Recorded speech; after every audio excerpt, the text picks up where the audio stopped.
Well, welcome to our 2023 Chaparral 336 TSIK. Starting right in your back bumper here. If you just kind of squeeze it together, pull it on out of there. Inside of the bumper, you're going to find your sewer hose. Take note of those two ears in the adapter here. It's how they're hooking it up to your sewer system. And the hose itself, once fully extended, is about 20 feet long. Once you're done, just stuffing it back in the bumper back here. Press that cap back into place. Making our way down the side, you're going to find one of your ground control legs here. So this is for your leveling system. It just comes down, contacts the ground. Kind of in behind it, there's a little blue line back there with a little white cap on it. That's your freshwater tank drain. You just open up that cap, allows the freshwater tank to drain itself out. There's the front leg for you there, and then your sewer system here. So you just got that cap, you're going to kind of press on it and give it a turn. Then it'll pop on out of there. You see it's got the same two ears on it that your sewer hose had. It'll attach the same way. We're just kind of pressing it in, giving it the turn until it locks down. Your gate valves, we'll get to those in a second. Up from there, you get the exhaust to your furnace. So you just want to make sure if you're ever running a furnace that's not blocked off, it does get hot. Right beside that is your shore cord inlet. So as you pop it open, you're going to find a little metal tab in the bottom corner there. Lines up with this tab here. Press those in together. Little eighth turn will lock it down. Then you get the threaded collar in the back there to properly lock it into place. Little green light in the front there just tells you that you've got good clean power. Following the cord back, you're going to find a standard 50 amp end. Now, some campsites will have that, some won't. So we do provide you with this adapter here to take that 50 down to a 30 because most campsites do have that one. So that you can just plug straight in, you're good to go. We do also provide you with a 15 amp adapter, so if you're looking to plug in at home to a standard household outlet, you got the power to do so for the sake of charging your batteries or running your fridge. Right beside that's your hot water tank, so you just get these two little keyways there. You're just going to line that up and you can pop it on open. All your controls for turning it on are just inside the unit. Before turning it on with either control, you just want to hit that relief valve right there. You should get that bit of water coming out. If you're not getting any water coming out of there, there is a chance that you've got an empty tank here. And if the tank's empty and you fired it up, you do run the risk of burning out your elements. So you just want to make sure it's full before starting it. Once you're done, just locking it down with the keyways, and then into this compartment here, we got all your water system. So first, on the right side there, you get that little light so you can see what you're doing. Up on the top there is going to be your winterized inlet. So you take this hose here, you tie it onto there, stick the other end into a jug of antifreeze, and then you can just kind of follow this here and winterize your unit as you would. Exterior shower right beside it, hot and cold water there, of course, standard head and hose. And then these guys right here, so those are just the valves. You can see there you've got your setup there.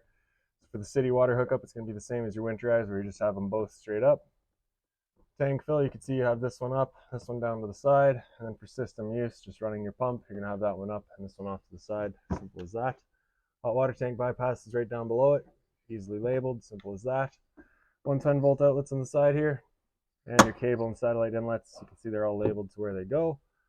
All your gate valves are just right here. So your body waste, of course, going to be as your toilet. So you want to dump that first. Once that's done, you can then come to the two liquid wastes. Those will be from your sink and your shower, as well as your kitchen sink. So typically cleaner water, of course. Off to the side, here's your black tank flush. So you may notice over time, after having gone and dumped your black tank, your monitor panel is still reading a third or 2/3, whatever it may be. Typically, it's just some debris inside of the tank hanging between the probes. So what you can do is take your water hose and plug it into there. Open up that black valve, turn on the water, and they'll just flush out that tank for you. Right underneath it is going to be your water hookup. So you take your water hose and plug it into there, turn on the water, and then based on what those valves are doing, you'll either be filling out your freshwater tank or pressurizing the water lines throughout the unit. Get the little trap door in the bottom here so you can run all your lines up and through there. Towards the front here, you're going to find your water hose. Inside of that water hose, you find your park adapter. So 30 amp into there, 15 to a standard outlet. Straight up from there, you get a little light back here.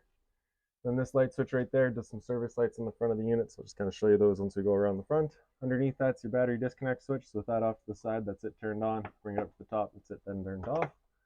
Your leveling system's pretty straightforward there. You're just going to press the power button to wake it up. You just hit press and hold auto level, it'll automatically level the unit. Once you've got that done and you're done ready to go home again camping, you're just going to press retract, and that'll just bring them all back for you. Once you're done, just pressing and holding the power button to turn it back off. And if you'd like a little bit more in depth on that, just have that little sticker right there to let you know exactly what it's doing. This compartment ahead of it is your propane tank. So as you open that up, you get your changeover on the right side here. So you can see this hose is running to the right side there, and our changeover is pointing to the right side, and it's green. So it's letting us know we're running off of this tank, and we've got good propane. Right on the other side of the unit, we'll find another propane tank. That would be for running the changeover on the other side, of course. And then just these front scare lights there. You can see the blue and the blues in the center and the whites on the outside. To the front of the unit, you get a little service light there. This right here is a vent for your battery, so you just want to make sure it's not blocked off. And the compartments here, as you open it up, you get the T-latch on the top that holds it for you. Inside of here, you're going to find your battery. And then right behind it is your solar panel, solar charge controller. Basically just lets you know what your solar panel is doing with your battery. Other than that, just wide open storage.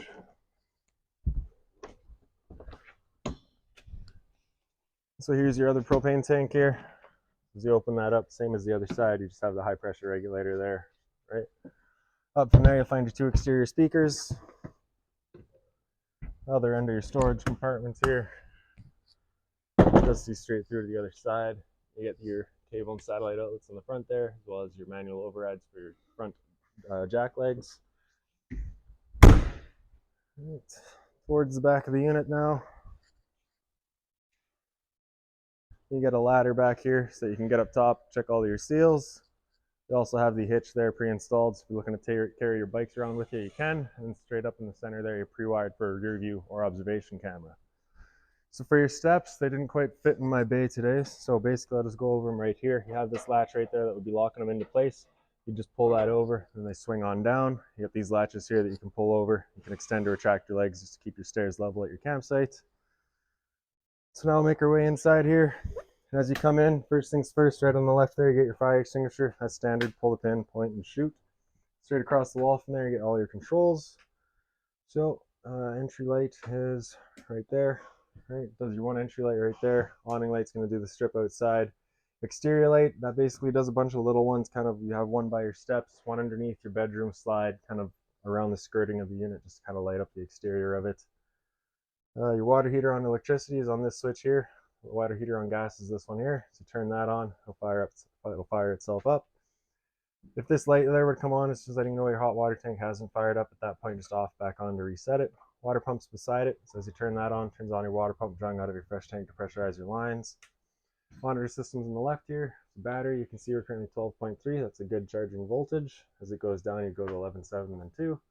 Your fresh tank, as you fill that up, will go to a third, 2/3 and full. Same idea for your black and your two gray tanks. You can see right here, you've just got it labeled which tanks are exactly what. So your gray one is your bathroom sink and your shower. Gray 2 is your galley, which is your kitchen. And black one is your toilet. In the bottom here, we've got your slide controls. So you press and hold the bottom of those slide buttons, and the slide will make their way out. Once that slide's fully extended, we're just going to hear some clicks from the motors, letting us know they've reached their stall.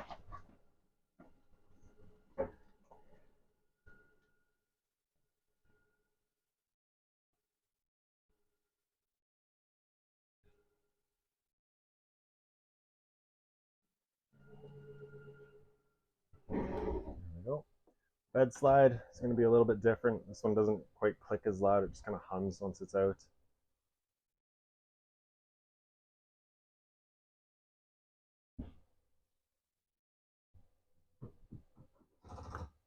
There we go.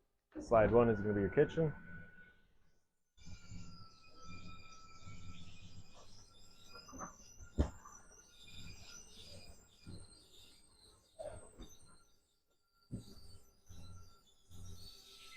There we go. Then your awning's on this switch here. Press and hold extend and the awning will make its way out. Once that awning is fully extended, we're going to see a little black or white flap come down, as well as the black of the metal tube. Once you see that, you're going to stop. If you're to continue extending, it can actually wind itself up backwards, in which case your fabric would be underneath the tube, allowing it to then hold water, accelerating the growth of mold and mildew.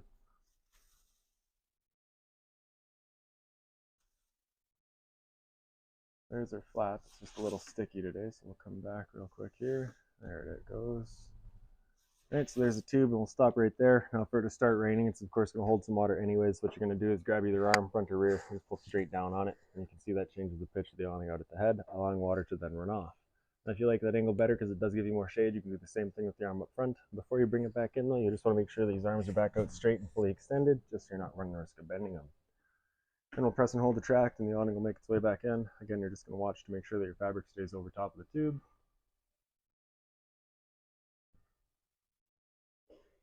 And the last thing to keep in mind with your awning is it does catch a lot of wind. So once you get up to about 15-20 kilometers an hour wind, you want to bring it back in. Again, just so you're not running the risk of bending your arms.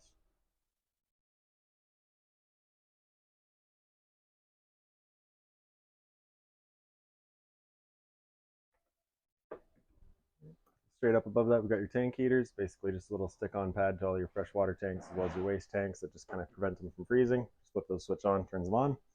Underneath all that, you get these 4 light switches. One on the top right is an accent light in there. One on the left is the lights above it. Bottom right here, you got your accent light above your dinette, or sorry, the island. And then the one on the left does your pendant lights. The big switch up beside it does your ceiling fan in the back. For that ceiling fan, your speed control is done with your chain here. And then you have a directional control on the other side there as well. This compartment's here, it's got your binder in it. That binder's got all of your owner's manuals and your remotes, anything like that for the unit you're gonna find right in there. Otherwise, it's all just wide open storage here, all on magnetic latches. All the drawer space here as well. As well as travel straps, which are for your chairs. So of course, loose sitting chairs while you're traveling could bounce around, so just the travel straps to hold them in place. Power converters beside that, you press the top and center to pop on open. All of your breakers on the side here. Whenever a breaker breaks, it sits in the middle, so just turn it off and then back on to reset it. All of your fuses are on the right side. Whenever a fuse pops, there'll be a little red LED right beside it, letting you know exactly which one went. There's more storage on the side there. Your fridge, I believe, is 12 volt. Just have little travel straps there. You're just going to undo those and let them fall off to the side for now. Right. Fridge up top and cooler drawer, and then freezer down below, I believe, is the order. Of course, once you're done going traveling, you just want to make sure these straps are back in place.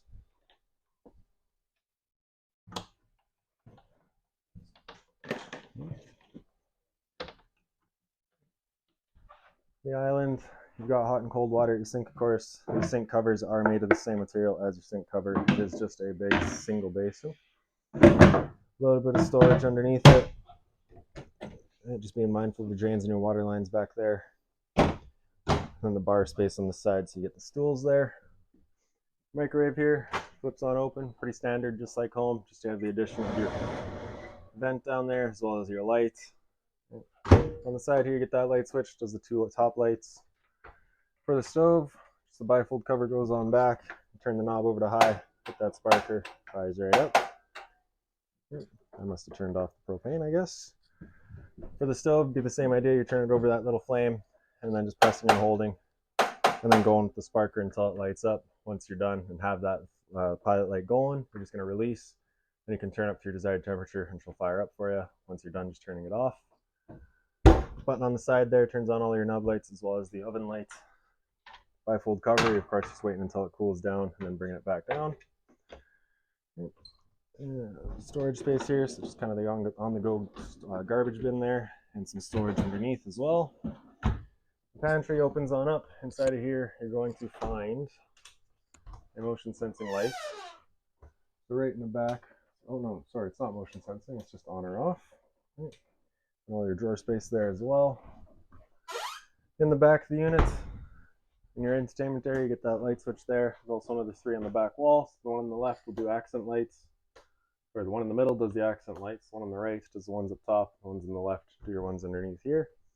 For the entertainment area, you can see the TV is all set up, ready to go. Stereo underneath it, pretty straightforward. Power button there turns it on. Select to get through all your settings. Mode to get through all your inlets. Volume controls on the side. Zone 1 is the soundbar itself. Zone 2 is your outside set of speakers.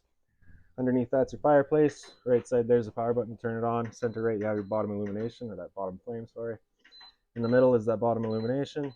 Center left is low or high heat or fan speed. Then on the far left is a timer, 30 minutes up to 9 hours. Power button there, turn it back off. Couch across the back, centerpiece does not fold down. You're basically just taking your cushions here, throwing them off to the side. Then you're going to take the base and pick that up and swing it out. It's also got the legs underneath it that will fold out as well.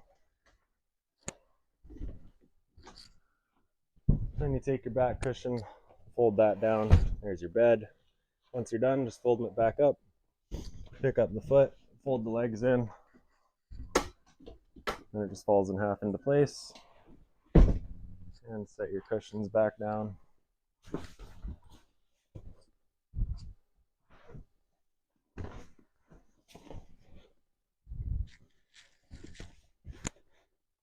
Your recliner's over here. So you get your lights, it's just up on the wall there. The recliners, the pull tabs are just right in the side there. You got heated seats, you got a little light inside of your cup holder as well as along the feet. Then you also have the massage setting here as well. Little flip up storage in the center as well as the two cup holders there. Same setup for this recliner here. Back end of the island here, you got a GFI protected outlet, test on the left, reset in the center. So if you ever have an outlet that doesn't work, you should check this. You have a couple other GFI outlets throughout the unit as well. LP detectors right down below it. Propane and everything there. Sits on the floor. That guy detects it and starts going off just like a smoke detector would. For your dinette, get your light switch over on the side here. Pretty straightforward. Have your little flip up side here. And there's a little sliding piece there that comes on out and locks it up for you. Now down the hallway. Motion sensing light right down there. Turns on for you automatically. And you have this light switch here that does your hallway lights.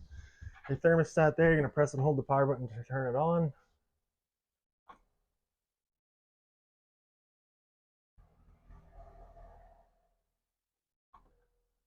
Or just press it.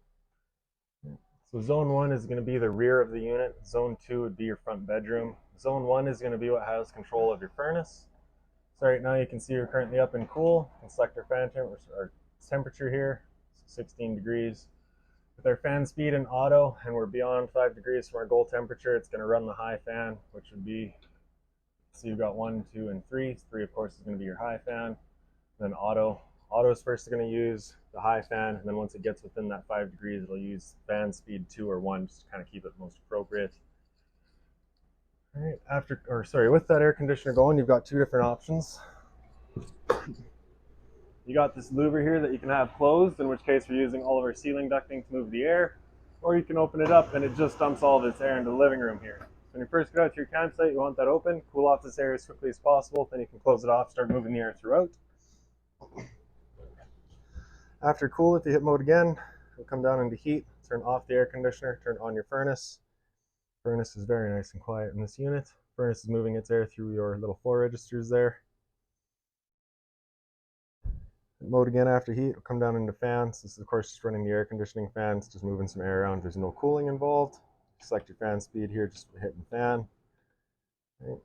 Mode again after fan will come down into dry. This is going to run the air conditioning fan on low and keep the compressor going just to try to get rid of any sort of humidity in the unit. Mode again after that comes up into auto, in which case it'll just run whatever's most appropriate to achieve your goal temperature. And hit mode again after auto, it comes down back into cool. Now, if you are running on a 50 amp service, you would be able to run both of your air conditioners at the same time. Because we're just on a 30 amp service right now, because we're using that adapter, we can only run one of the two at a time. So I'm going to come through mode and I'm going to bring it to auto, and then I'm going to turn it off. Then I'm going to hit zone. It'll come into zone 2, can turn that zone on, and then I have control of cooling, which will run your front air conditioner, which is just right there. Works the exact same, has the same sort of louver setup on it. Simple as that. Okay. So in zone 2, as you hit mode, you'll notice it comes just straight from cool into fan. It skips over heat, comes down into dry again, and then back up into auto. Okay. Works all the same. Power button there turns it back off. Sleep would just set up when it turns itself off. Lights just doing your intensity color, and then program to get any sort of settings that you want for it to get that auto working the way you want it. Into the bathroom here now. Your light switch is right up on the wall. You got your medicine cabinet right beside it. In the bottom corner there, you're going to find your toilet paper dispenser. We don't install that just because location is entirely personal preference. GFI protected outlet down below it. Test on the left, reset in the center again. Hot and cold water at the sink for the stopper. You just pull that down, push that up, sorry. Right behind us, we've got your toilet here. Flips on open, you get your flusher on the right side. Straight up from there is your roof vent. You just turn that knob to open it up. On the back side, you get that fan. Right. And also right beside it, you got a motion sensing light here. So you can see in the back there's a 1 as well as a 2. So 1 is just going to be on, 2 would be your motion sensing, so it would only turn itself on once it senses motion. In the shower, you get the stainless head and hose. You do have the different shower head features there as well, so you can kind of select two of those. And just some storage in the back corner here. And in the bedroom, as you come right through here, right up on the left side, you got your CO detector. That's going to make another noise right away. Get your light switch right there. And there we go. Emergency exit here, taking this red tab to get rid of the screen, take this handle, throw it outside, hop on out. Blinds throughout the unit, just kind of sit where you leave them. Right, once you're done, snap them and they run back up. A little bit of storage underneath here, as well as all your drawer space. pick up the foot of your bed, you do get access to a little storage compartment there. And then your closet across the front, travel latch on the side, you're just going to pull that out, and you can open them up. You are pre-wired and pre-plumbed for washer and dryer, so that would get installed right in here. You can see your outlets for it there. And just right up on the wall here, you get your light switch. Right. Wide open storage space here. Then up in the head of the bed, there's a light switch on either side just to do your little reading light. Same thing over there. And then over on the wall here, you got your cable and satellite outlets as well as a power outlet. And then lastly, I'm just going to show you your smoke detector, which is just right here. There you go. So that's it for this unit. If you've got any other questions on it, please feel free to give us a call, 204-237-7272.